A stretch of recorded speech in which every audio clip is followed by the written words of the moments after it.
எரேமியா தீர்க்கதரிசன புத்தகம் Book of Jeremiah, 30ஆம் அதிகாரம் chapter 30, 7-8 வசனங்கள் வாசி. verses 7 and 8. கர்த்தருடைய பரிசுத்த நாமத்துக்கு மகிமை உண்டாவதாக. Glory be to the holy name of the Lord. யாக்கோபுக்கு அது இக்கட்டு காலம். It's a time of trouble for Jacob, ஆனாலும் அவன் அதற்கு நீங்களாகி ரட்சிக்கப்படுவான். but he shall be saved out of it. அந்நாளில் நான் அவன் நுகத்தை கழுத்தில் இராதபடி உடைத்து போடுவேன். On the day I will break his yoke from off thy neck. உன் கட்டுகளை அறுப்பேன் என்று கர்த்தர் The சொல்லுகிறார். Lord says, I will burst thy bond. ஒவ்வொரு மனிதனுக்கும் பலவிதமான காலங்கள் வாழ்க்கையில வந்து கொண்டே இருக்கிறது. In the time of each and everybody's life, there are various seasons occur. நீங்கள் எந்த காலத்திலே இந்த நாட்களிலே இருக்கிறீர்கள்?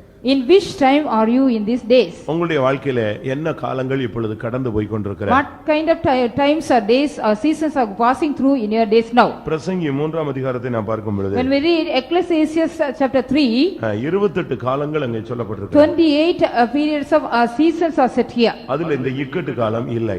In that the period of distress is not given. அப்படி பார்த்தா 29வது காலம் இக்கட்டு காலம். So the 29th season or the period is the distress இப்படி period. பலவிதமான காலங்கள் இருக்கும் பொழுது யாக்கோபுக்கு இது இக்கட்டு காலம் என்று Like சொல்லப்பட்டிருக்கு. his various seasons are allowed, it is a time for Jacob, it is a distress time. உங்களுடைய வாழ்க்கையில இது என்ன காலம் என்பதை சிந்தித்து பாருங்க. Just you meditate yourself, what is the time for you in this life? வசந்த காலமா, Whether it is a spring time இல்ல நிம்மதியற்ற காலமா, or the time without any rest, இல்லாவிட்டால் புறக்கணிக்கப்படுகிற ஒரு காலமா, or is this a time you be rejected, எல்லாரும் உங்களை விட்டு விலகி போகிற ஒரு காலமா, or is this a time all go astray from you, எல்லாரும் உங்களை துக்கப்படுத்துகிற ஒரு காலமா, or is this a time all are making you sorrow or worry? எந்த காலம் இப்பொழுது உங்கள் மேல் புரண்டு போய் கொண்டிருக்கிறது என்பதை நீங்கள் சிந்தித்து Just பாருங்க. you think it over, what kind of time is just going on, overflowing upon you. யாக்கோபுக்கு அது ஒரு இக்கட்டு காலம். For Jacob it was a time of distress. பல காலங்களை கடந்து வந்த யாக்கோபு இப்பொழுது இக்கட்டு காலத்தின் வழியாக கடந்து போனார். Jacob, who he was also passed through various times, now he was passing through the period of distress. இந்த வசனத்தை ஒரு வாக்குத்தத்தமாய் நீங்கள் பிடித்துக் Yes, கொள்ளுங்கள். you have to catch hold this word of God as a promise. ஆனாலும் அதிலிருந்து அவன் நீங்களாகி ரட்சிக்கப்படுவான். But even though he shall be saved out of it. தேவன் எந்த ஒரு சூழ்நிலையிலும் அவனை விட்டு விலகுகிறவர் அல்ல. The Lord God is, whatever may be the occasion, he will not go away from him. ஒருவனை அவர் சோதனைக்கு உட்படுத்துகிறவரும் அல்ல. He will not put any man into a temptation. அவனை அவர் சோதிக்கும்படியாக அவர் வாஞ்சிக்கிறவரும் அல்ல. He never deceived to tempt a man.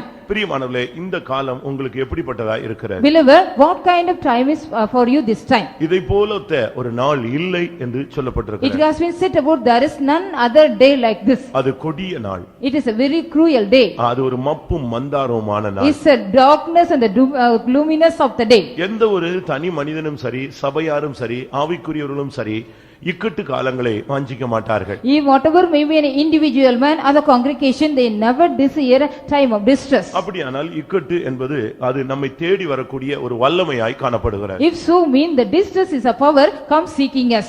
எனக்கு மட்டும்தான் இப்படிப்பட்ட ஒரு பாதை என்கிற ஒரு துக்கம் உங்களுக்குள்ள இருக்கலாம். You may be having a sorrow, only for me such kind of path is allowed. அப்படியானால் நீ என்ன சொல்ல வருகிறாய்? தேவன் பட்சபாதம் உள்ளவர் என்று சொல்ல வருகிறாயா? If so means, what are you going to say, what are you ready to say?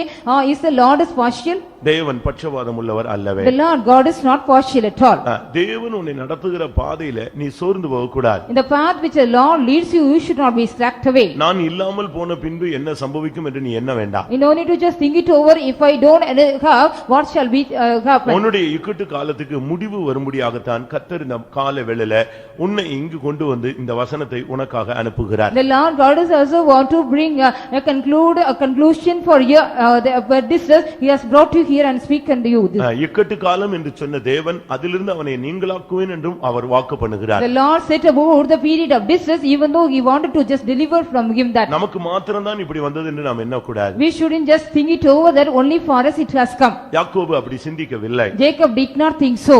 யோபும் கூட இக்கட்டுகளுக்குள்ளே போனதாக வேதம் The சொல்லுகிறது. scripture mention about even Job also gone through the distress. தாவீது இக்கட்டுகளுக்குள்ளே போனதாக வேதம் The சொல்லுகிறது. scripture mention even David also went through the distress. இப்படி தேவனுடைய பிள்ளைகள் அநேகர் இப்படிப்பட்ட இக்கட்டுகளுக்குள்ளே கடந்து போயிருக்கிறார்கள். Likewise, many children of God, they have also passed through the distress. எப்படி இந்த இக்கட்டு வந்தது என்பதை நாம் புரிந்து கொள்ள வேண்டும். We have to understand that in what manner this distress has come. ஏன் இப்படிப்பட்ட பாதைகளுக்குள்ளாக நம்மை தேவன் கொண்டு போகிறார் என்பதை நாம் புரிந்து கொள்ள We வேண்டும். have to understand that why the Lord God is taking us such kind of path. இவைகள் எல்லாம் விளங்கி கொண்டால் இந்த இக்கட்டிலிருந்து இந்த கூட்டத்திலே நீங்கள் வெளியே வர வாய்ப்பு If இருக்கிறது. you understand that, you can also just get a chance to come out of the distress even this meeting. தேவனுடைய தூதினுடைய நோக்கம் ஒரு மனிதனை வெளியே கொண்டு The வருவது. intention of the message of the man is to bring out a man. பாருங்க, யாக்கோபுக்கு அது இக்கட்டு காலம், ஆனாலும் அவன் அதிலிருந்து நீங்களாகி ரட்சிக்கப்படுவான். It was a time for trouble for Jacob, even though he shall be saved out of it. இக்கட்டு என்று சொன்னா எல்லாருமே விலகிடுவாங்க.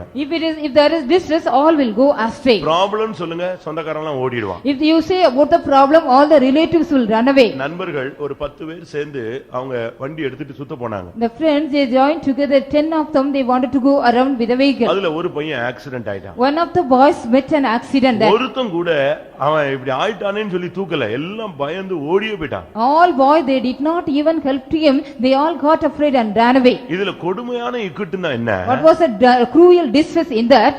உன் கூட இருக்கிறவங்களே உன்னை விட்டு போயிடுவாங்க. Even the people, those who with you, they will leave you and go. உங்க அம்மா அப்பா கூட விலகிடுவாங்க. Even your own father and mother may leave you. உங்களுடைய கற்ப பிறப்புகள் கூட உங்களை விட்டு விலகும். Even the birth of your womb, they will also just go out.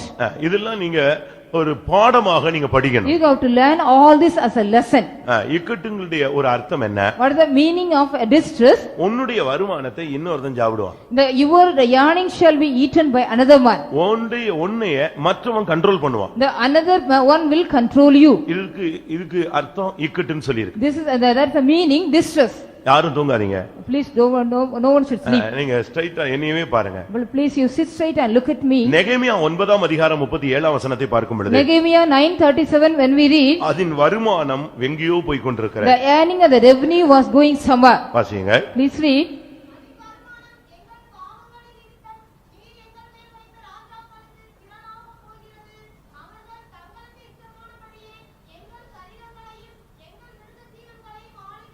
அவர்கள் தங்கள் இஷ்டப்படி எங்களுடைய சரீரங்களை ஆளுகை செய்கிறார்கள். இது மகா இக்கட்டு என்று அந்த வார்த்தை It சொல்லப்பட்டிருக்கு. has been said about the great distress. வருமானம் வேற எங்கேயோ போகுது. Your income is going somewhere. எப்படி இருக்கும்? How it shall be? 128ஆம் சங்கீதம் சொல்லுகிறது, The Psalms 128 says, உன் கைகளின் பிரயாசத்தை நீ சாப்பிடுவாய். you shall eat the labor of thine hand. அப்போ புறத்தியாருடைய வீட்டுக்கு அது போக கூடாது. It should not go to the stranger's house. நீதிமொழிகள் 5ஆம் அதிகாரம் 10ஆம் வசனத்தை பார்க்கும் When பொழுது, we read Proverbs 5:10, அங்கே வேதம் என்ன சொல்லுகிறது? what does the scripture say here? நீ சரியில்லாவிட்டாலும் உன்னுடைய கையின் பிரயாசம் புறத்தியாருடைய வீட்டுல போய் சேரும். If you are not a good man, all your earnings shall be go under the house of foreigners. நெகேமியா ஒரு தேவனுடைய மனிதன் சொல்லுகிறான், Nehemiah, the man of God, says, எங்களுடைய வருமானங்கள் எல்லாம் ராஜாக்களுக்கு திரளாய் போகிறது, எங்கள்ட்ட ஒண்ணு வந்து சேர்றது இல்ல. all our incomes are going unto the kings much, but not for us. எங்களுடைய சரீரங்களை கூட அவங்க தான் கண்ட்ரோல் பண்றாங்க. Only they are controlling all our physical body, he இதுதான் says. மகா இக்கட்டில் நாங்கள் அகப்பட்டிருக்கிறோம் சொன்னான். So he said, so that we are ensnared in a great distress. இப்ப நீங்க உங்களை எத்தனை பேர் இந்த இக்கட்டுகள்ல சிக்கி இருக்கிறீங்க? How many of you are ensnared in the distress? உங்க மனதில ஒரு விடுதலை இல்ல. You don't have any deliverance in your mind. சரீரத்தில பாடுகள், வேதனைகள், பலவிதமான வியாதிகள், பலவிதமான நெருக்கங்கள். You are having the agony as well as you are having the various kinds of pains and diseases in your body. உங்க வருமானம் எங்க போகுது? Where is your income is going? வட்டிக்கு கொடுத்துட்டு இருக்கீங்க, வட்டிக்காரனுக்கு கொடுத்துட்டு இருக்கீங்களா? Are you giving to the interest? யோசிச்சு பாருங்க. Yes, you think it over. உங்களுடைய வருமானம் யாருக்கு போகுது? To whom your income is going? உங்களுடைய வருமானம் மருத்துவத்துக்கு போகிறதா? Whether your income is going to the medicine? யோசிச்சு பாருங்க. Yes, you think it over. வேத வசனத்தின்படி ஆசீர்வதிக்கப்படுற மனுஷனுடைய கைகளின் பிரயாசத்தை அவன் தான் சாப்பிடணும். According to the scripture, a man who is blessed by the law, he has to eat the labor of his hand. அநியாயமா நம்முடைய காசு வீணாகவே கூடாது. Unrighteously our wages and our income should not be wasted. 10 காசு கூட வீணாக கூடாது. Even 10 paise should not be wasted away. தாவீதுனுடைய மனைவி, பிள்ளைகள், ஆஸ்தி எல்லாம் கொள்ளையிடப்பட்டது. All the wives and the David and the David of wives and children, everybody was spoiled. அவன் அழுதான். He cried. பலன் இல்லாமல் போக மட்டும் அழுதான். He cried, he did not have even no more to cry. கர்த்தர் அவனுக்கு எல்லாவற்றையும் திரும்ப The கொடுத்தார். Lord God just restored everything unto him. ஒன்றும் குறைவுமில்லாமல் எல்லாவற்றையும் அவன் திருப்பிக் கொண்டான் என்று வேதம் The சொல்லுது. scripture mention about without any lacking he restored everything. உங்களுடைய வாழ்க்கையில நீங்க யோசிச்சு பாருங்க. Just to think it over in your life. நீங்க வேலை செய்வீங்க, கூலி கூட கிடைக்காது. அதுதான் பெரிய இக்கட்டு. You are just working, even you don't get the wages, that is a great distress. யாத்திராகமம் 5ஆம் அதிகாரத்துல பார்க்கும் பொழுது When we read in Exodus chapter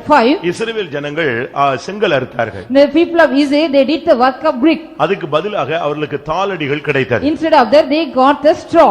அவர்கள் அதை கொண்டு போய் விற்று அவர்கள் ஆகாரத்துக்கு பொருட்களை பெற்றுக்கொள்ள வேண்டும்.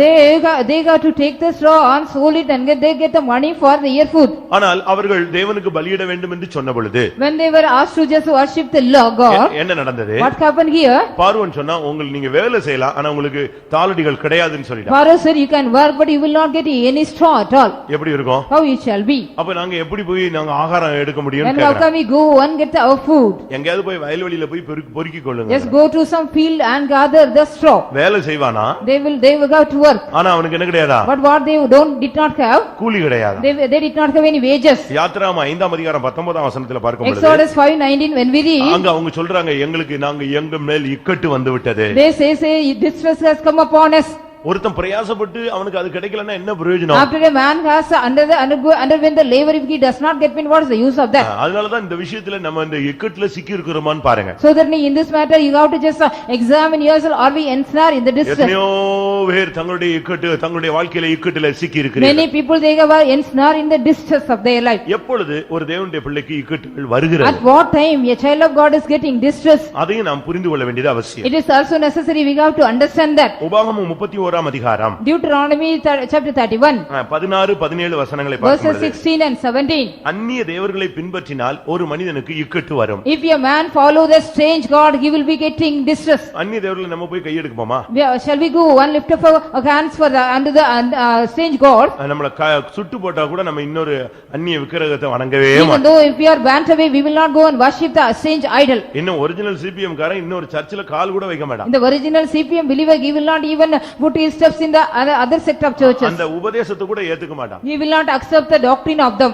அவங்க அந்த உபதேசத்துக்கு ஒப்பு கொடுக்கிறதே இல்ல. They never commit themselves for the doctrine of other sects. அப்ப அந்நிய தேவர்கள்னா என்ன? But what is the strange gods here? அந்நிய உபதேசங்கள் அந்நிய மார்க்கத்தினுடைய பழக்கவழக்கங்கள் உலக பழக்கவழக்கங்களுக்கு நீ இடம் கொடுக்கும் பொழுது தானாகவே உனக்கு இக்கட்டுகள்ல நீ சிக்கிக் கொள்கிறாய். The strange doctrine, when you also give room for the strange rudiments of the world, you automatically go and snare in the worship of the strange god. உலகத்துல தான் நம்ம இருக்கிறோம். We are in the world. அப்ப உலக மனுஷர்கிட்ட நம்ம பேசாம பழகாம அவங்கள்ட்ட deal பண்ணாம இருக்க முடியாது. So we cannot just go as without dealing with the valley people. ஆனா அதுக்காக அவங்களுடைய பழக்கவழக்கங்களை நம்ம சிக்க கூடாது. Others say we should not go and ensnare in the formalities of them. அவங்களுக்காக அவங்களை போல நீங்க வேஷம் போடக்கூடாது. You should not just pretend yourself as the fashion you take them. வேறுபாட்டின் ஜீவியம் தான் தேவனுடைய ஜனங்களுடைய மேன்மை. Only the excellency of the children of God is a life of separation. ஒரு மனிதன் சபிக்க முடியாத தேவனுடைய ஜனங்களுக்கு விரோதமாய் எழும்பி வந்தான். One man came and rose to just curse the people of God.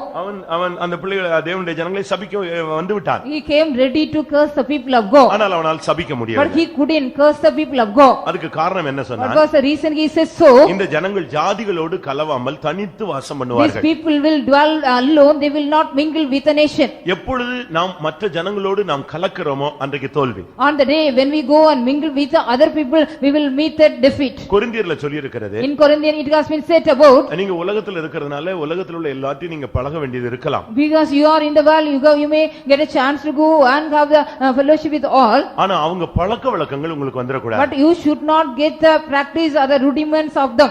அதே போல Likewise, சபையில கூட ஒரு விசுவாசிக்கு வேறுபாட்டின் ஜீவியம் இருக்கணும். even in the congregation also a believer needs a life of separation. அதத்தான் கொரிந்தியர் 5ஆம் அதிகாரத்துல So சொல்லப்பட்டிருக்கிறது. that it has been said in Corinthians chapter 5. நீ வெளிய மாத்திர வேறுபாட்டின் ஜீவியம் அல்ல, இங்கேயும் வேறுபாட்டின் ஜீவியம் Not இருக்கு. only the life of separation outside, you have to just keep the life of separation even in the congregation. அங்க இருக்கிறவன் அவிசுவாசி, இங்க இருக்கிறவன் பின்மாற்றக்காரன். Those who are outside, they are the unbelievers. Those who are here, they are the backsliders. இங்க இருக்கிற back ஸ்லைடர்ஸ்ல சேர்ந்துட்டீங்கன்னா உங்களை கொண்டு போய் பாதாளத்தின் ஆழத்துல கொண்டு If போயிடுறோம். you go and mingle with the backsliders in the congregation, they will take you to the depth.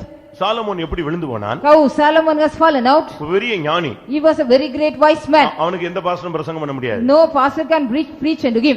அவனே பேசுவான், பிரசங்கம் பண்ணுவான். He himself used to give the message. அவன் பாருங்க பிரசங்கின்னு பேரே வச்சுக்கிட்டான் பாத்தீங்களா? He himself has kept the name preacher. அப்படிதானே? Isn't it so? பிரசங்கினே வச்சுக்கிட்டான். He kept his name as preacher. பிரசங்கி இவைகளிலிருந்து தப்பிக்கொள்ள வகை தேடி பார்த்தான் அப்படின்லாம் சொல்றான். It has been said about he himself says the preacher also wanted to escape from this. ஆனா என்ன நடந்தது? But what happened here? எகிப்தை விட்டு வெளியே வந்த ஜனங்களை இவன் எகிப்திலேயே பெண் எடுத்துக்கொண்டான்.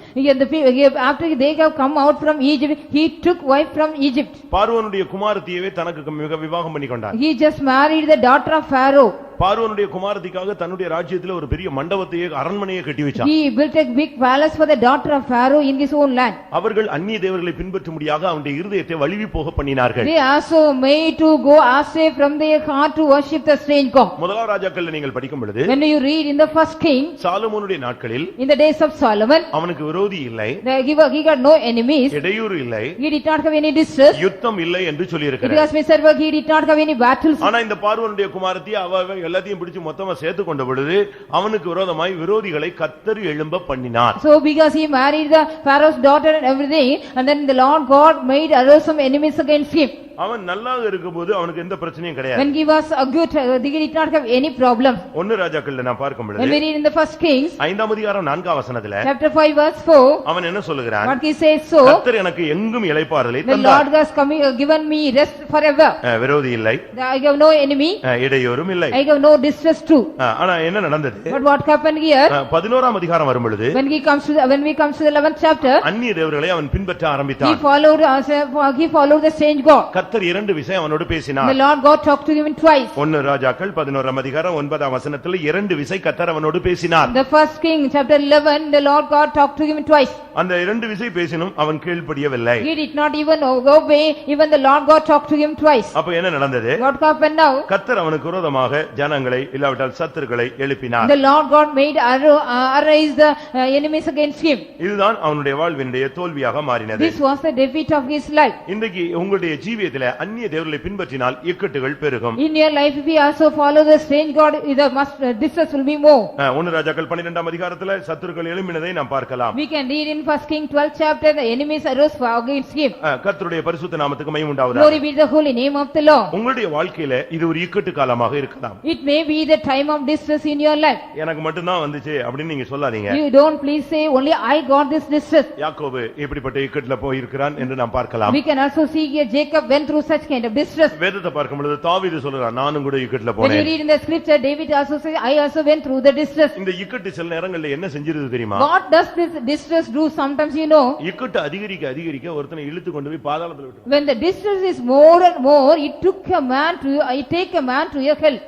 எப்படி இருக்கும்னு பாருங்க. How it shall be, you think? ஒரு நல்ல மனுஷனை இந்த இக்கட்டுக்குள்ள சிக்கிட்டானா அவனை கொண்டு போய் கடைசில கீழே இறக்கிறோம். If a good man got just ensnared in the distress, means slowly the distress takes him to the hell. 71ஆம் சங்கீதம் Psalm 71 20ஆம் வசனத்துல பார்க்கும் பொழுது verse 20, when we read, அநேக இக்கட்டுகளை கண்ட என்னை நீர் உயிர்ப்பித்து I have seen so much of distress, you have quickened me. பாதாளத்திலிருந்து ஏறி வர பண்ணுவீர். You will make me to rise from the hell. அப்ப இவனை எங்க கொண்டு போய் விட்டுடுச்சு அது?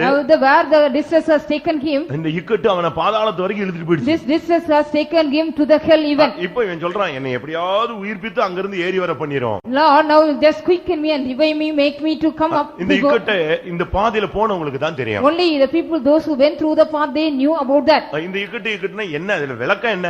What is the explanation for this distress?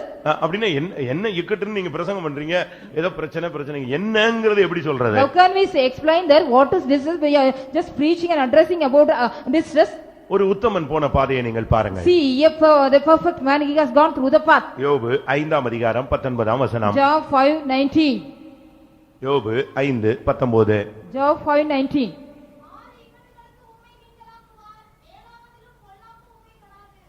ஆறு இக்கட்டுகளுக்கு தேவன் உங்களை நீங்களாக்குவார். The Lord God shall deliver thee from out of 6 distress. ஏழாவதிலும் உம்மை பொல்லாப்பு உம்மை தொடாது. Even in the 7th also the evil will not touch thee. அப்ப என்ன அர்த்தம் சொல்லுங்க? What is the meaning here? ஒரு இக்கட்டு இல்ல, ரெண்டு இல்ல, எத்தனை வருது? Not only 1 or 2, 6 7 அப்படியே கவுண்டிங் போயிட்டே இருக்கு. the counting is going on increasing here.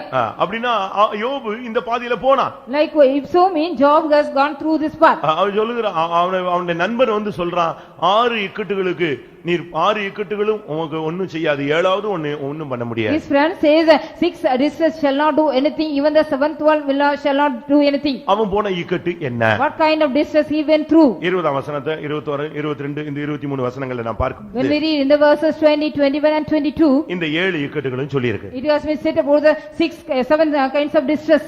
ஒன்று பஞ்சம், First one is a famine, மற்றொன்று மரணம், second one the death, அடுத்தது யுத்தம், third one the battle, அடுத்தது பட்டயம், the sword, அடுத்து நாவின் சவுக்கு, the scourge of the tongue, அடுத்து பாழாக்குகிற வல்லமை, is a power of destruction, அடுத்து காட்டு மிருகங்கள். the wild beasts of the earth. இந்த 7 தான் இக்கட்டு, 7 காரியங்கள் இக்கட்டுகள் சொல்லி These இருக்கு. 7 things have been said about the distress. நீங்க யோசிச்சு பாருங்க, உங்களுடைய வாழ்க்கையில இந்த தாக்குதல் இருக்கா? Just you think it over, do you have the attack in your life? பஞ்சம் சொன்னா 2 பஞ்சம் இருக்கு. If you say about the famine, there are 2 types of famine. ஒன்று எழுத்தின் பிரகாரமானது, மற்றொன்று ஆவியின் One பிரகாரமானது. is a literal one, another one is a spiritual one.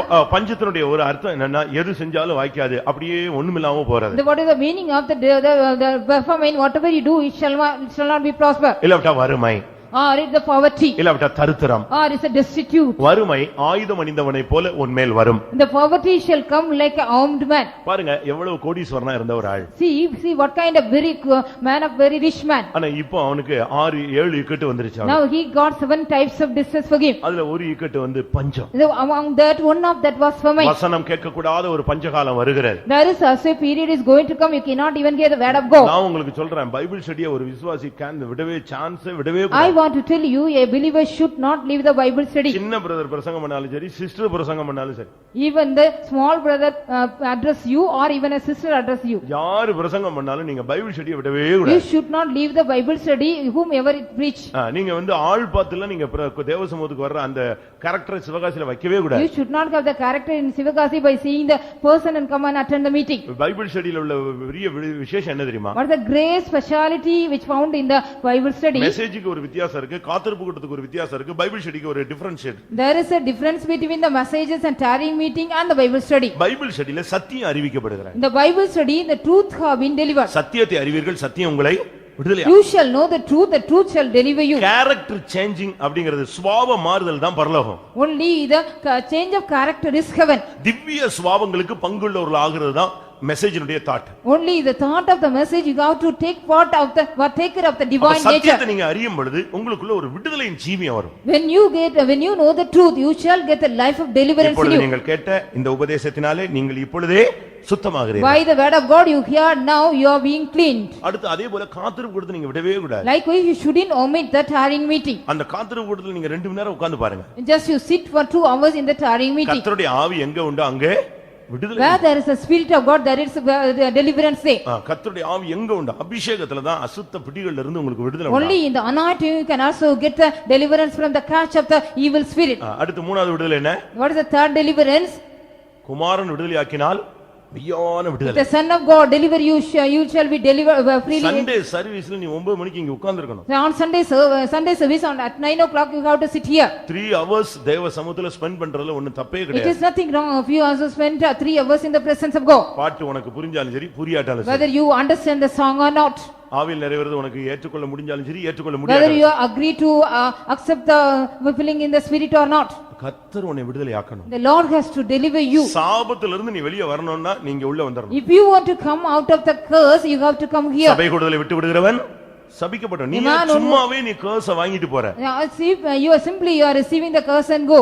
அதனால 6 இக்கட்டுகள் 7வது உன்னை தொடாது. The 6 distresses, even the 7th one shall not touch thee. பாருங்க ஒண்ணுமில்லாம போன யோபு திரும்ப ரெட்டிப்பாய் உயர்த்தப்பட்டான். See here Job, he did not have anything, finally he also just elevated to, he got all double thing. பஞ்சம் ஒரு இக்கட்டு. The famine is a distress. வறுமையில நீங்க தடுமாறிராதீங்க. You don't stumble in the poverty of you. கஞ்சினாலும் குடிச்சு கர்த்தருக்குள்ள நில்லுங்க. If you are having only the porridge, bring that and stand in the law. பஞ்சத்து நிமித்தம் மரணம். There is the because of the famine there is death. நீங்க உலக பிரகாரமான மரணத்தை சந்திக்கிறதா இருந்தா ஜெயத்தோடு நீங்க சந்திக்கணும். If you want to meet the worldly death with the victorious life, you have to meet that. ஆன்மீகத்துல மரணம் வரக்கூடாது. In the spiritual life you shouldn't die. கர்த்தருடைய பிரமாணத்தை நீ எப்பொழுதெல்லாம் மீறியோ அப்பெல்லாம் உனக்குள்ள சாவு சம்பவிக்கும். Whenever the time you are just violating the law of the Lord, you will be getting death in you. அந்த கனியை புசிக்கும் நாளில் நீ சாகவே On சாவாய். the day you eat the fruit, you shall die. அது ஆவிக்குரிய மரணம். That is the spiritual death. அவன் உயிரோட தான் இருந்தான். He was alive. ஆனா தேவனை பார்க்க முடியல. அதுதான் அவனுக்கு சாவு. He was not able to see God. That was the death for him. பிரமாணத்தை மீற மீற உனக்கு தரிசனம் கிடைக்காது. When you go on violate the law, you will not get any தீர்க்க vision. தரிசனம் You கிடைக்காது. will not get any prophecy. வெளிப்படுத்தல் கிடைக்காது. You will not get any revelation. இளைப்பாறுதல் You கிடைக்காது. will not get any rest. திருப்பி நீ எங்க போவ தெரியுமா? Then where shall you go, you know? எங்க போவ? Where will you go? குறி கேட்க போவ. You will go for the sorcery. அப்படிதான் பைபிள் சொல்லுது. The Bible says so. Saul தன்னுடைய அபிஷேகத்தை இழந்த பொழுது When Saul has lost his anointing, கர்த்தர் அவனுக்கு சொப்பனம் மூலமாகவும் தீர்க்கதரிசனம் மூலமாகவும் ஊரி மூலமாகவும் தும்மி மூலமாகவும் அவனுக்கு பதில் கொடுக்கவில்லை. the Lord did not answer him through Urim or Thummim or the revelation or dream. கடைசில அவன் எங்க போனான்? Finally, where he went? ஒரு பெண்ணை தேடி போனான். He went seeking a woman. குறி சொல்ற பொண்ணை தேடி போனான். He went seeking a woman who was saying ஏதாவது the விசுவாசி sorcery. இப்படி போறியா? Whether any believer is going for likewise. அப்ப தேவன் உன்னை விட்டு விலகிட்டார், உன்னுடைய வாழ்க்கை சீக்கிரமா க்ளோஸ் ஆக போகுதுன்னு அர்த்தம். So it is a meaning the Lord has just gone out from you. Your life is going to finish இல்ல quickly. கரெக்ட்டா அந்த ஜோசியக்காரன் கரெக்ட்டா சொன்னா அப்படிமீங்க. They will be saying in the பாஸ்டர்ட்ட சொல்லி சொல்லி பார்த்தாங்க நடக்கல, ஆனா ஜோசியக்காரன் மட்டும் கரெக்ட்டா சொல்லிட்டான். என்ன சொன்னா? The astrologer he has said correctly, but I have told faster, but it is nothing correct. அந்த சாமுவேல் எந்திரிச்சு வந்து என்ன சொன்னா? What the Samuel got up and இன்றைக்கு said, நீ என்னோட கூட சீக்கிரமாய் வந்து சேருவாய், சீக்கிரம் செத்துருவாய்ன்னு சொன்னா. அத today you shall be with me, today you shall die quickly, he said. உனக்கு சீக்கிரமா ஆவிக்குரிய மரணம் சம்பவிக்குதுன்னு சொல்லிட்டான். He says so you are going to meet the spiritual death quickly. யுத்தம் ஒரு இக்கட்டு. And the battle is also a distress. சம்பந்தமில்லாத பிரச்சனைகள் வந்துட்டே இருக்கும். You will be getting the problems any unrelated one. எங்க இருந்து இந்த ப்ராப்ளம் கொந்தளிக்கும் தெரியாது. We do not know from where these problems are raging around. எல்லா மிலிட்டரியும் கொண்டு வந்து காஷ்மீர்ல நிப்பாட்டி வச்சா பீகார்ல இங்க நக்சலைட் அடிச்சு காலி பண்ணிடுறான். If all the militaries are just placed in Kashmir, there are in Bihar all these Naxalites they are attacking. இது போல தான் ஆவிக்குரிய ஜீவிதத்துல நீங்க எங்கேயோ ஒரு பிசாசு இருக்குன்னு நினைச்சிட்டு இருந்தா இங்க வீட்டுக்குள்ளே பிசாசு வந்துருது. Likewise only you are thinking in your spiritual life the devil is somewhere, when even in your house there is devil. உன் கூட இருக்கிற பிள்ளையே பிசாசா மாறிடுது. Even the child one who is with you he become a devil. இதான் life. This is life. இந்த இக்கட்டுகள் எல்லாம் அவனுக்கு வந்தது. He got all this distress. அவனுக்கு யுத்தம் எங்க இருந்து வந்துச்சு? From where did he got the அவன் மனைவி சொன்னா நீ எல்லாம் ஏன் உயிரோட இருக்கிற அப்படினு சொன்னா. His wife said, why do you live? அது ஒரு இக்கட்டு. It was a distress. இப்படிப்பட்ட பாதைகளில் நீங்களும் கூட போய் கொண்டிருக்கலாம். Such kind of path you may be also passing through. அடுத்து ஒரு இக்கட்டு சொல்லி இருக்கு, நாவின் சவுக்கு. Next here distress has been said about is a scourge of the tongue. அப்படினா என்ன? What is that? மத்தவங்க பேசுற வார்த்தைகள். There's a word the words which other people talk. பயங்கரமா பேசுவாங்க. They very shortly they talk. நீங்க செய்யாதது சொல்லுவான், செஞ்சது சொல்ல மாட்டான், என்னெல்லாமோ சொல்லுவான். They'll be saying what you have not done, but what you have done they will not say. எதையாவது ஒருத்தன் சொல்லிட்டே இருப்பான். Something they'll be going on saying. உங்களை பத்தி என்னெல்லாம் சொல்லி இருப்பாங்கன்னு யோசிச்சு பாருங்க. Just think it over, what are the things they might have told about you. நாவின் சவுக்கு ஒரு இக்கட்டு. The scourge of the tongue is a distress. உன்னை பத்தி தாறுமாறா சொல்லி விடுவாங்க. The perversely they may be going on talking against you. உனக்கே ஆச்சரியமா இருக்கும். You may be just wondering and நீ shocking. செய்யாதத சொல்லுவான். What you have not done they will say that you have done. நீ பேசாதத What you have சொல்லுவான். not spoken they will say you have நீ spoken. போகாத இடத்தை பத்தி What சொல்லுவான். are the place you have not gone they will say you have gone. எப்படி இருக்கும்? How it shall be for you. உன் பிள்ளைகளை பத்தி சொல்லுவான். Regarding your children they will be just blaming. உன் புருஷனை பத்தி சொல்லுவான், உன் மனைவியை பத்தி சொல்லுவான். Regarding your husband and wife they may say. இப்படி பல விதங்களில பேசுவாங்க. அது நாவின் சவுக்கு, அது ஒரு இக்கட்டு. In various manner they may be talking, it is a scourge of the tongue, it is a distress. சில காரியங்களுக்கு நமக்கு பதிலே சொல்ல முடியாது. So for some thing we cannot even answer at all. அப்படி தலையை குனிஞ்சிட்டு போறதை தவிர வேற வழியே இல்ல. Just we have to bow down our head and go where there is no other way. நம்ம சொல்லி அங்க ஜெயிக்க முடியாது. Because we cannot just get the success after saying that. பொய்ய ஒரு 10 ட்ரிப் சொல்லிட்டா என்ன ஆயிடும்? If you say the lie for 10 times how it shall அது become? உண்மையை எடுத்துக்கொள்ளக்கூடிய உலகம். It is also a word it will consider as a true. நாவின் சவுக்கு ஒரு இக்கட்டு. It's also the distress, the scourge of the tongue. நான் ஒரு இடத்துக்கு ஊழியத்துக்கு போயிருந்தேன். I had been to the ministry in a place. ஒருத்தர் வந்து கேட்டார், நீங்க தான் துரையான்னு. And one man approached me, are you Pastor Thurai? ஆமா நான் தான். Yes, I so. நீங்க ஊழியத்தை விட்டு போயிட்டீங்கன்னு சொன்னாங்க. They said you have gone out of the நான் இப்ப ministry. இருக்க தானப்பா செய்றேன். I am just here. இல்லையே எத்தனை வருஷத்துக்கு முன்னால சொன்னாங்க. Before so many years back they said so. பரவாயில்லையே இவ்வளவு அழகா பிராட்காஸ்ட் பண்றாங்கன்னா நல்லதுதானே. It's very good because people are broadcasting very well. நம்ம ஆளுங்க வந்து ரொம்ப ஸ்பீடா சொல்லுவாங்க. Our people will be telling something very speedily. நம்ம ஆளுங்கள மாதிரி வந்து ஒலிபரப்பவே முடியாது. Nobody can broadcast like our people. நான் சொல்லிருப்பேன்னு நினைக்கிறேன். I hope I have told you. இலங்கையில ஒரு அம்மா இறந்து போயிட்டாங்க. In Sri Lanka one mother had died. எப்படி காலையில போனா அதுக்குள்ள எல்லாரும் வேலைக்கு போயிடுவாங்க, எப்படி சொல்றது? How can we inform to other people before the morning they all will go to job? அப்போ ஒரு பாஸ்டர் சொன்னாரு, அந்த பக்கத்து வீட்ல இந்த அம்மாட்ட சொல்லிருங்க நைட்டுக்குள்ள எல்லாத்தையும் சொல்லிடுவாங்க. So one pastor said you go and tell to the mother, so within the night she will tell to everybody. அவங்க அது ஒரு அவங்களுக்கு அது பிறகு தூங்கவே வராது அவங்களுக்கு. So after that she cannot even sleep at all. நம்ம ஆளுங்களும் பாருங்களேன். See, our people, கூட்டம் முடிஞ்ச உடனே எப்படி இருந்துச்சு பிரசங்கம்னா கேக்குறான், இல்ல விட்ட எப்படி நல்ல ஜெபம் பண்றீங்களான்னு யாராவது ஒருத்தன் கேக்குறானான்னு கேளுங்களேன். see, yeah, after the meeting, was a message and whether anybody is praying or anything. இங்க வந்தவன நான் பூஸ்ட் பண்ணி விடுவேன். இவன் அந்த பலூனை பின் வச்சு குத்தி விட்டு போயிடுவான். So I will be boosting the people, those who are coming here, he will be just pricking the balloon with a pin. அப்படிதான் இப்ப இன்னைக்கு நடக்குது. Likewise only today it's everything happened. நாவின் சவுக்கு. It's a scourge of the tongue. யோசிச்சு பாருங்க. Just you think it over. இன்னைக்கு உலகத்துல வந்து தாறுமாறா பேசுறான். அது ஒரு கலை. They are having this are in the people, the worldly people, they are talking perversely. உங்களை பத்தி என்னெல்லாம் பேசிருப்பாங்கன்னு பாருங்க. What are the things they might have talked against you? அது கேட்ட உடனே உங்களுக்கு நான் சப்போர்ட் பண்ற மாதிரி இருக்கும். ஐயோ நம்மளை பத்தி பேசுனதுக்காக கரெக்ட்டா பாஸ்டர் வருத்தப்படுறார். நீ யாரெல்லாம் பத்தி பேசிருக்கன்னு சொல்லுனா அப்படியே மூஞ்சில ஸ்டக்னு அப்படியே சர்ன்னு. You'll be also happy and that because pastor is also just having and then supporting me because somebody has talked about me, but about how many of you have talked. பேசுறோம். நம்ம எவ்வளவு வேற இக்கட்டுல கொண்டு போய் விட்டுருக்கோம். How much people we have also just taken to them to the distress. பாழாக்குகிற வல்லமைகள். The power of destruction. காட்டு மிருகங்கள் கூட ஒரு இக்கட்டுன்னு சொல்லிருக்கு. Even the wild beasts are have been set as a distress. இதுக்கு பவுல் என்ன சொல்றார்? What a small fix here. துஷ்ட மிருகங்களோடு எபேசுவிலே நான் போராடினேன். In Ephesus I stride with the wild beasts. அப்ப சர்ச்சில தான் எபேசு சபையில இருக்கிற விசுவாசிகள் தான் துஷ்ட மிருகங்களா இருந்தாங்க. In the congregation, the church of Ephesus, the people were like a wild beast. யாக்கோபுக்கு 12 பிள்ளைகள். Jacob got 12 children. 13 பிள்ளைகள். 13 children. எப்படி இருந்துச்சு ஒண்ணு? Each and everybody how they were. எப்படி இருந்துச்சுன்னு சொல்லுங்க. அவனே சொல்றான். He himself says. தகப்பனே சொல்றான் லாஸ்ட் டைம்ல. The father gave the last time of him. அந்த பிள்ளைகளுடைய லைஃப் அப்படியே படிச்சிட்டு. After reading all the lifestyle of the children. ரொம்ப நேசிச்ச ரொம்ப அதிகமாக நேசிச்ச பெஞ்சமினை பத்தி சொல்றான். என்னது? ஓனாயின்னு சொல்லிட்டான். What he loved most the Benjamin regarding he says he is a ravenous wolf. ஒருத்தனை பாம்புன்னு சொல்லிட்டான். He says about another man a snake. ஒருத்தனை கழுதன்ட்டான். Another man he was called as donkey. அடுத்து இன்னொருத்தனை? Next one? சர்ப்பம் பாம்புங்கறான். குதிரை மேல இருக்கிறவன தலைகீழ தள்ளி விட்டுருவாங்க. They will be just pushing then on the rider upside down. எப்படி இருக்கு இந்த இப்படி ஒரு வீட்ல இப்படி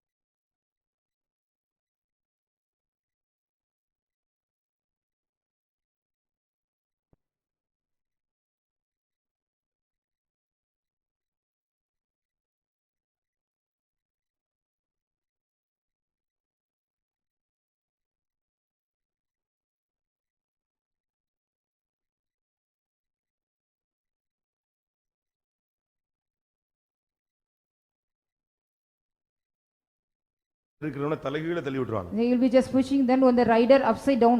எப்படி இருக்கு இந்த இப்படி ஒரு வீட்ல இப்படிப்பட்ட 12 பிள்ளைங்க இருந்தா அந்த வீடு அந்த தகப்பன் என்ன ஆயிட்டு இருப்பான்? What kind of the father shall be? The 12 kinds of children are like இப்படிப்பட்ட ஆளுங்க எல்லாம் எபேசுல இருந்தாங்க. Such kind of people were found in the church of Ephesus. இவர்கள் கையில நீங்க சிக்கிக் கொள்றதா இக்கட்டுகள். And it is ensnaring in the hands of them is a distress. ஆனால் 6 இக்கட்டோ 7 இக்கட்டோ 70 இக்கட்டோ வேதம் சொல்லுகிறது தேவன் அவைகளிலிருந்து உன்னை இன்றைக்கு விடுவிக்க போகிறார். So the scriptures mention about that the Lord God is going to just deliver you even though it may be the 6 or 7 or 70 distress. இந்த இக்கட்டுல எத்தனை பேர் போய் இருக்கீங்க? How many of you gone through such kind of distresses? இந்த இக்கட்டுல சிக்கனவங்களுக்காக நம்ம என்ன செய்யணும்? What we have to do for the people those who are ensnared in the இப்படி distress? இக்கட்டான ஒரு சூழ்நிலை வந்தா ஒரு ஆவிக்குரியவன் என்ன செய்யணும்? What a spiritual man has to do if he get a time of crisis? 66ஆம் சங்கீதம் 14ஆம் வசனத்துல பார்க்கும் பொழுது Psalm 66 verse 16. 14. அங்க என்ன சொல்லி இருக்கிறது? What it has said here?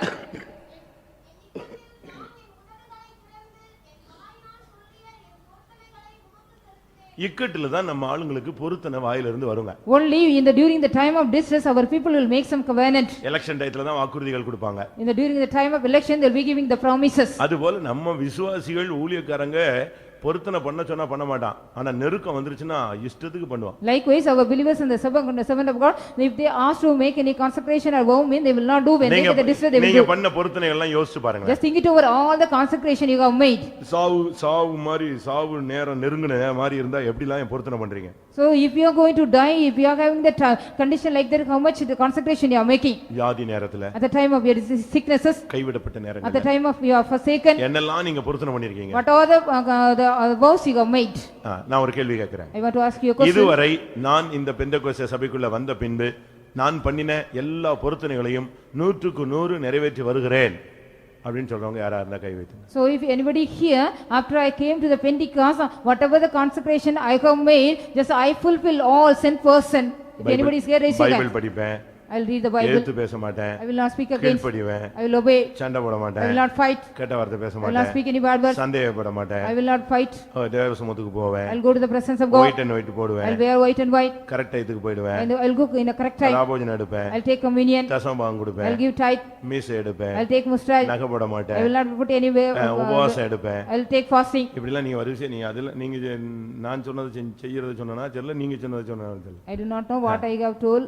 இதெல்லாம் இப்ப கரெக்டா அப்படியே 100% அப்படியே 100% என்னைய சொல்ல முடியாதுன்னு சொல்ல முடியுமா? இப்போ Can you say I have வயத்தன just கையும் கீழே போயிடுச்சு பாத்தீங்களா? நான் எதுக்கு சொல்றேன்னா நம்மள அநேகர் இந்த பொருத்தனைகளை நிறைவேற்றுவதே இல்லை. many of us we do not even fulfill the vows. வேற ஒண்ணு இல்ல, எனக்கு சோமாயிட்டா சாட்சி சொல்றேன்னு சொல்றாங்க, அதுக்கு வர மாட்டேங்கிறான். So they are not doing anything.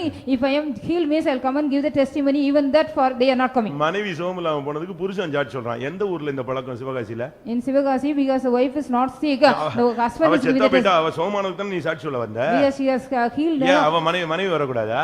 Why can't your wife come here? ஏன் புருஷனுக்கு மனைவி சாட்சி சொல்றா? Why the wife is giving the testimony for the husband? அவங்க இங்க தான உட்கார்ந்திருக்காரு, எந்திரிச்சு வர வேண்டியானே? Only he is seated here, no, why can't he come here? அம்மாவுக்கு பிள்ளை சொல்றதும் பிள்ளைக்கு அம்மா சொல்றதும் கரெக்ட் இல்ல. அந்த பர்టిక్యులர் ஆள் வந்து என்ன செய்யணும்? கர்த்தர் எனக்கு உதவி செய்தார்னு சாட்சி It is சொல்லணும். not the correct purpose that said, you should not say instead of others you have to come இவ்வளவு here. பேர் மத்தியில நான் எப்படி எழும்புவேன்? ஐயோ கை கால்லாம் உதறுது, ஸ்டேஜ் ஃபியர். ரோட்ல சண்டை போடுற 1000 பேர் முன்னால அது எப்படி? So how can I come here in front of everybody? I am having the stage fear, all my legs and hands are shivering, you are fighting on the road. உனக்கு road fear இல்ல, but stage fear இருக்கு. You don't have the road fear, but you are having the stage fear. அப்படியா? Is it so? ஏன் வந்து கர்த்தருடைய நாமத்தை மையப்படுத்த கூடாது? Why can't you come here and glorify the name of உனக்கு God? பயமா இருக்கா? சாயங்காலம் டிராக்ட் மினிஸ்ட்ரி போ, ஒரு ஊர்ல போய் செங்கமலர் ஆட்சியாபுரத்துல நின்னு சத்தமா பேசு. So if you get afraid means go to Chengamala Nashabram for the tax ministry and இயேசுவை பத்தி சொல்லு. tell about Jesus Christ. சத்தமா உன்னால உனக்கு என்ன தெரிஞ்ச வசனம் இருக்கோ அதெல்லாம் சொல்லு. Loudly you say what are the word of God you know.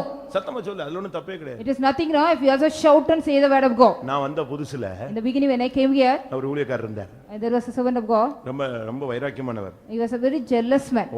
ஓபனர்ல சாட்சி சொல்ல சொன்னா முழங்கால் போட்டு தான் சொல்வார். In the opener if you want ask him to give the testimony, he will be kneeling and telling. எப்படி இருக்கும் பாருங்க. Oh, it shall be, you see. Our IAS படிச்சவர்.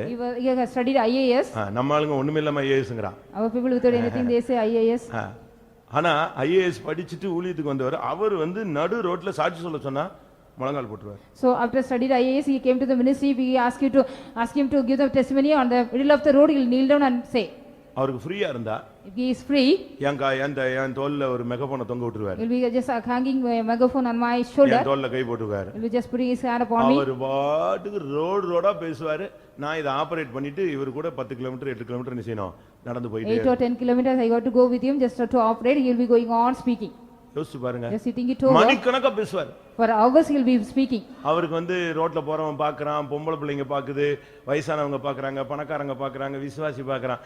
அதெல்லாம் இல்ல, இயேசுவை சொல்லணும் அவ்வளவுதான். சுவிசேஷத்தை பிரசங்கியாதிருந்தால் எனக்கு ஐயோ. It is oh for me if not I preach the gospel. He never mind anybody, those who are the passerby, whether elder one, younger one. இக்கட்டில் நான் பண்ணின பொருத்தனைகளை உமக்கு நான் செலுத்துவேன். I will just offer all the vows which I have made during my distress. இக்கட்டு வந்த உடனே நம்ம வாயிலிருந்து வர்றது பொருத்தனை தான். So when the time when we get the distress from our mouth, it comes the consecration. சின்ன காரியம்னா கூட நம்ம ஆளுங்க பொருத்தனை தான் பண்ணுவாங்க. ஏன்னா அப்படிதான் சிபிஎம்ல practice. In the CPM that is a practice, even for a small matter they make vow. நீங்க பண்ண பொருத்தனைகள் எல்லாம் யோசிச்சு பாருங்க. What kind of consecration you have made? You think it over. நான் சொல்றேன் உங்களுக்கு, பொருத்தனையே பண்ணாதீங்க.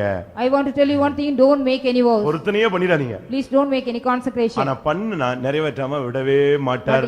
क्वेश्चन பண்ணிட்டே இருப்பார். But if you make consecration, you have to fulfill it unless the Lord will be பொருத்தனை questioning. பண்ணாதிருந்தால் பாவம் இல்லை. It is nothing wrong if you don't make any vows. பொருத்தனை பண்ணி அதை நிறைவேற்றாதிருந்தால் அது உனக்கு பாவம் After ஆகும். making consecration, if you don't fulfill உன் தேவனாகிய கர்த்தர் அதை உன்மேல் உன் கரத்தில் கேட்பார். so the Lord God will question you one day. நீ பண்ணின பொருத்தனை உன் தலை மேல் இருக்கிறது. Whatever the consecration you made, it is upon your head. அதனால பொருத்தனை பண்ணீங்கன்னா இக்கட்டுல நீ பொருத்தனை பண்ணா அதை செய்யணும். So if you make any distress in the period of distress, you have to do that. நீங்க எத்தனை பேர் உங்களுடைய பொருத்தனை பண்றீங்க? How many of you are making consecration? நான் சொன்னேன்ல கோவில்பட்டியில ஒரு பொருத்தனை பண்ணான்னு ஒருத்தன்.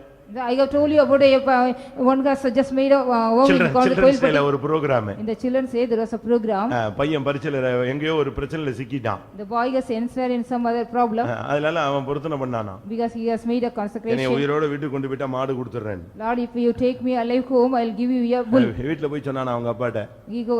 அவர் சொன்னாரே ஆண்டவர் மாடு ஆடுன்னு யாருக்கார், நீ ஏன் இப்படி சொன்ன? சரி எது கொடுத்தாலும் ஏத்துக்குவார். ஆண்டவருக்கு இந்த ஆடு மாடு அதெல்லாம் டிஃபரெண்ட் கிடையாது.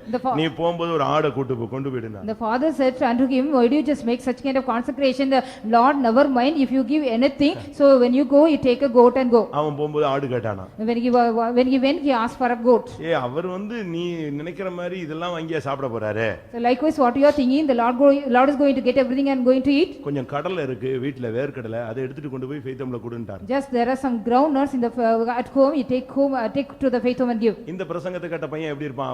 அப்பாவுக்கு பிள்ளை தப்பாம தான இருப்பான். So after hearing this, அப்பா 4 அடி பாஞ்சிருக்காரு, இவன் 16 அடி இப்ப பாயணும். Now the father has just jumped 4 feet, he has to jump for 16 feet. இவன் என்ன பண்ணா? What he did, so போற வழியில கடலையே சாப்பிட்டான். On the way he ate all the groundnuts. ஆண்டவர் கடலையா கேக்குறாரு. Why the Lord is asking the groundnuts? ஆனா மனசாட்சியை சுத்தப்படுத்துறதுக்காக, திருப்திப்படுத்துறதுக்காக வேர்க்கடலை தோல் எல்லாம் கொண்டு போய் ஃபெய்த் ஹோம்ல கொடுத்துட்டு போயிட்டான். So in order to clear the conscience, he has given all the shells of the groundnut.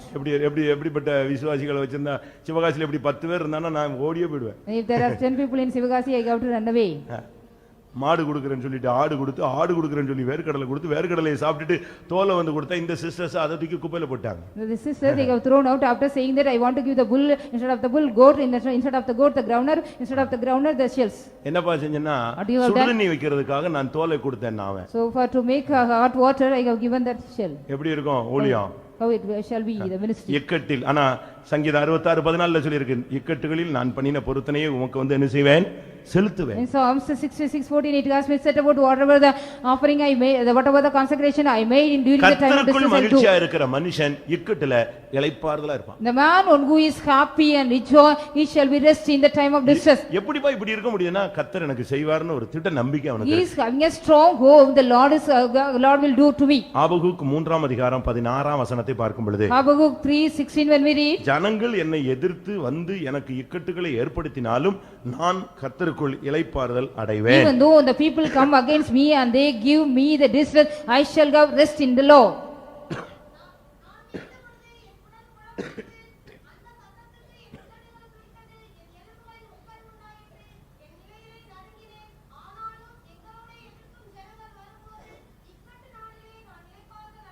இக்கட்டு நாளில் நான் இளைப்பாறுதல் அடைவேன். The day of distress I might get rest.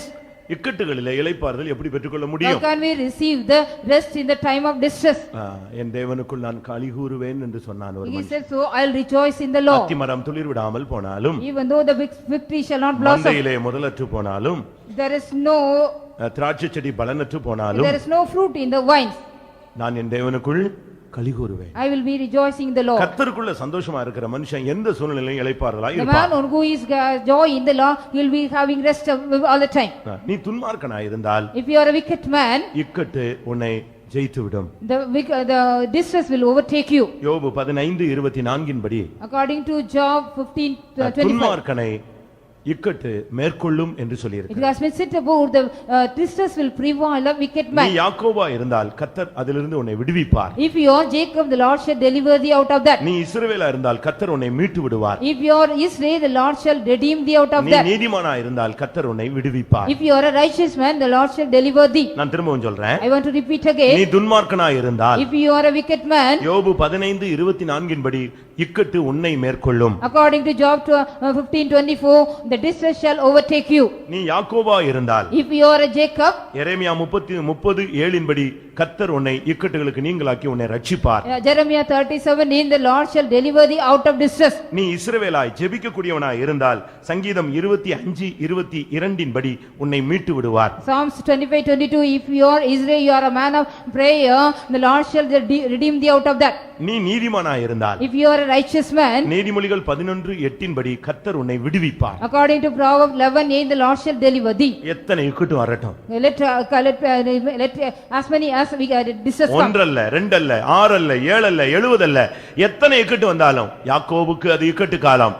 ஆனாலும் தேவன் அதிலிருந்து அவனை விடுதலையாக்கி Not ரட்சிப்பார். only 1 or 2 or 6 or any 70 or anything, the Lord shall deliver him out of that. என்னை இக்கட்டிலிருந்து விடுவிக்க வேண்டும் என்று வாஞ்சிக்கிறவர்கள் கண்களை மூடுங்கள். Those who are having the decision, the Lord has to deliver me from the distress, close your eyes. உன்னுடைய வாழ்வின் இது ஒரு இக்கட்டு காலமா இருக்கட்டும், கவலைப்படாதே. Let it be a distress time in your life, don't be worried. தேவன் அறியாமல் உனக்கு ஒன்றும் சம்பவியாது. Nothing will happen unto you without the knowledge உன் of God. தலையில் உள்ள மயிரெல்லாம் எண்ணப்பட்டிருக்கிறது. All the very hairs of your head are being numbered. நீ ஒரு விசேஷித்தவன். You are a special one. உன்னை அழைத்தது கர்த்தர் ஒரு மேன்மையான அனுபவத்திற்காக. The Lord has called you for a special purpose. ஆனால் இப்பொழுது நீ இக்கட்டில் இருக்கிறது தேவனுக்கு தெரியும். But the Lord knows about your being in the distress now. ஆனாலும் தேவன் உன்னை இந்த இக்கட்டிலிருந்து விடுதலையாக்கி உன்னை ரட்சிப்பார். Even though the Lord God shall deliver thee out of the distress and save thee. அப்படி விசுவாசிக்கிற எல்லாரும் கண்களை மூடி முழங்கால் Those who believe படிடுவோம். like that, you all close your eyes and kneel down. யாக்கோபுக்கு இது இக்கட்டு காலம். This is a time of trouble for Jacob. ஆனாலும் தேவன் அவனை ரட்சிப்பார். Even though the Lord shall save him out of that. எத்தனை பேர் அப்படி How விசுவாசிக்கிறீர்கள்? many were believing likewise? என் தேவன் என்னை ரட்சிப்பார். My Lord shall save me.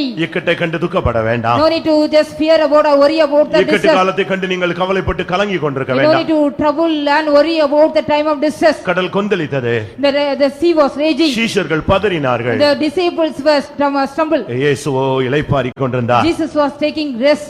தேவன் அவரோடு கூட இருந்தார். God was with him. இன்றைக்கு உனக்கு ஒரு Come, all the snares which is upon you will be broken out. நான் சொல்றேன் சாதாரண அபிஷேகம் வேண்டாம். I say so, no need any ordinary anointing. Normal anointing தேவையில்லை. The normal anointing is no need. ஒரு டபுள் போர்ஷன் இறங்கட்டும். Yeah, that a double portion of the anointing come நீங்க down. எதையும் மனசுல வச்சு குழப்ப வேண்டாம். You no need to keep anything in your mind and no need to just are confused. இந்த வசனங்கள்ல உள்ள ஒரு தாக்குதல் கூட உங்களுக்குள்ள இருக்க வேண்டாம். You should not have even the attack of the word of God in you. 6 இக்கட்டுகள் கர்த்தர் உன்னை விடுதலையாக்குவார். The Lord shall deliver thee from out of 6 distress. 7வது இக்கட்டிலும் உனக்கு பொல்லாப்பு நேரிடாது. You will not get any evil thing even in the 7th distress.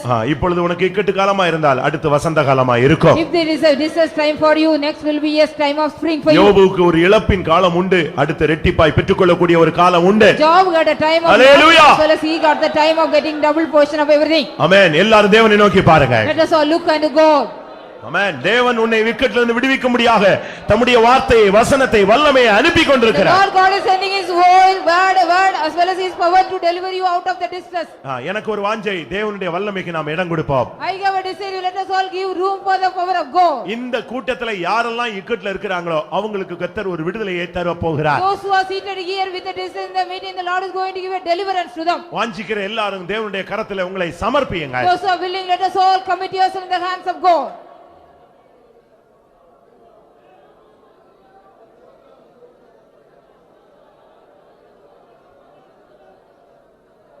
ஆமென். என்னுடைய வாழ்வில் நான் ஒரு இக்கட்டான பாதையிலே போகிறேன். என்னுடைய ஊழியத்தில் நான் ஒரு இக்கட்டான பாதையில் போய் கொண்டிருக்கிறேன். என்னுடைய வேலை ஸ்தலத்திலே நான் ஒரு இக்கட்டான பாதையில் போய் கொண்டிருக்கிறேன். என் குடும்பத்திலே நான் ஒரு இக்கட்டான பாதையில் போய் கொண்டிருக்கிறேன். அது எனக்கும் தேவனுக்கும் மட்டும்தான் தெரியும். எனக்கு இது ஒரு இக்கட்டு காலம் என்பதை நான் உணர்கிறேன். அப்படி ஃபீல் பண்றவங்க மாத்திரம் தயவு செய்து உங்களுடைய கரங்களை உயர்த்துங்க. எல்லாரும் அல்ல, இக்கட்டுகளை வாழ்விலே சந்தித்துக் கொண்டிருக்கிறவர்கள் அவனுக்கு தான் தெரியும் அந்த வேதனை, அந்த துக்கம், அந்த நெருக்கம், அந்த எதிர்பார்ப்பு, அந்த ஏக்கம், அந்த தவிப்பு. ஆமென். ஐயோ, அதை போலத்த நாள் இல்லை. அது மப்பும் மந்தாரவுமான நாள், உக்கிரமான நாள். பிரியமானவர்களே, எனக்கு தெரியும் இந்த கூட்டத்திலே அப்படிப்பட்ட நெருக்கமான பாதையிலே போகிற ஒரு சில தேவனுடைய நாமம் தரிக்கப்பட்ட ஜனங்கள் உண்டு.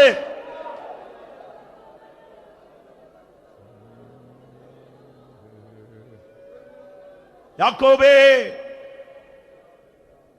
உனக்கு இது இக்கட்டு காலம், ஆனாலும் நான் உன்னை விடுவிப்பேன். தேவனுடைய வார்த்தையை விசுவாசிக்கிறவர்கள் எத்தனை பேர்? தேவனுடைய வசனத்தை எத்தனை பேர் பிடித்துக் கொள்கிறீர்கள்? ஹல்லேலூயா, ஹல்லேலூயா, ஹல்லேலூயா, ஹல்லேலூயா.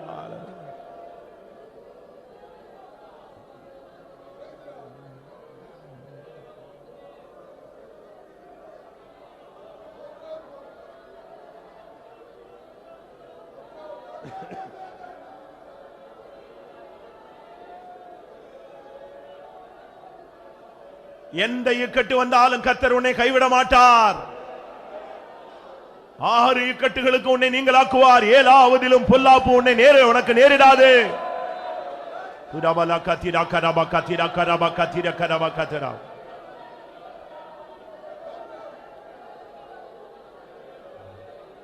பஞ்சமதோ பட்டினியோ மிஞ்சியகோ தும்பிபதோ பஞ்சமதோ பட்டினியோ மிஞ்சியகோ தும்பிபதோ சஞ்சலமோ வந்திடேனோ சுவாமி என்னை கைவிடி சஞ்சலமோ வந்திடேனோ சுவாமி என்னை கைவிடி பஞ்சமதோ பட்டினியோ மிஞ்சியகோ தும்பிபதோ பஞ்சமதோ பட்டினியோ மிஞ்சியகோ தும்பிபதோ சஞ்சலமோ வந்திடேனோ சுவாமி என்னை கைவிடி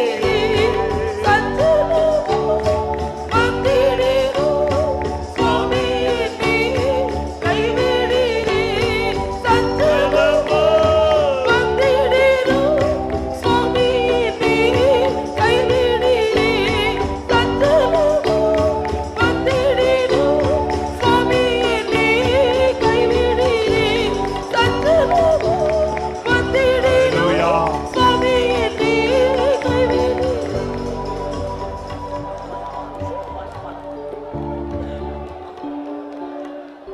ஆமென். உண்மையாய் யாராவது ஒரு ஆளா இருந்தா கூட பரவாயில்ல, இந்த மெசேஜ் ஒரு தனி நபருக்கு அது பிரயோஜனமா இருந்தாலும் பரவாயில்லை. நான் ஒரு இக்கட்டு காலத்தில் இருக்கிறேன். எந்த விதத்தில் நான் இதிலிருந்து வெளியே வருவேன் எனக்கு தெரியாது. எனக்காய் சபையார் ஜெபிக்க வேண்டும் என்று சொல்லுகிறவர்கள் யாராவது இருந்தால் எழும்பி நில்லுங்க. நீங்க வெட்கப்படாதீங்க. உங்க லைஃப் உங்களுக்கு தானே தெரியும். அந்தரங்க வாழ்க்கை, போராட்டங்கள், சுற்றுப்புற பிரச்சனை, நெருக்கம், அது உங்களுக்கு தான் தெரியும். நான் இப்ப ஜெபிக்க போறேன். 2-3 நிமிஷம் எல்லாரும் அபிஷேகத்தில் நிறைஞ்சு ஜெபிக்கணும். நான் விசுவாசிக்கிற தேவன் இன்னார் என்று அறிவேன். இந்த கூட்டத்தில் 11:50க்கு கண்ணி தெரிக்கணும். அந்த இக்கட்டிலிருந்து அபிஷேகத்தினால கர்த்தருடைய ஆவி அவளை வெளியே கொண்டு வர முடியாது. எல்லாரும் போராடி ஜெபம் பண்ணுங்க. ஹல்லேலூயா, ஹல்லேலூயா. கர்த்தாவே, ஒவ்வொருவருடைய இக்கட்டு நீர் அறிவீர் கர்த்தாவே. இந்த நொடியில கர்த்தாவே, ஓ அந்த இக்கட்டு காலம் முடிவு அடையட்டும்.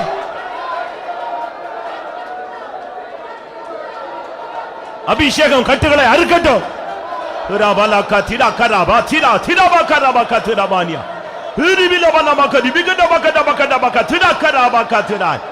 ஓ யாக்கோபுக்கு இக்கட்டு காலம், ஆனாலும் நான் அவனை விடுவிப்பேன்.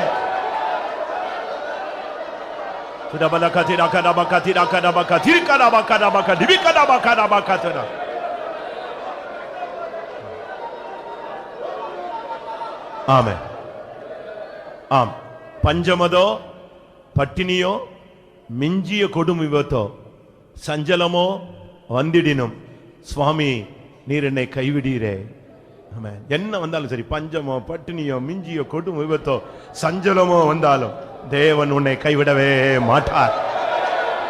பஞ்சமதோ பட்டினியோ மிஞ்சிய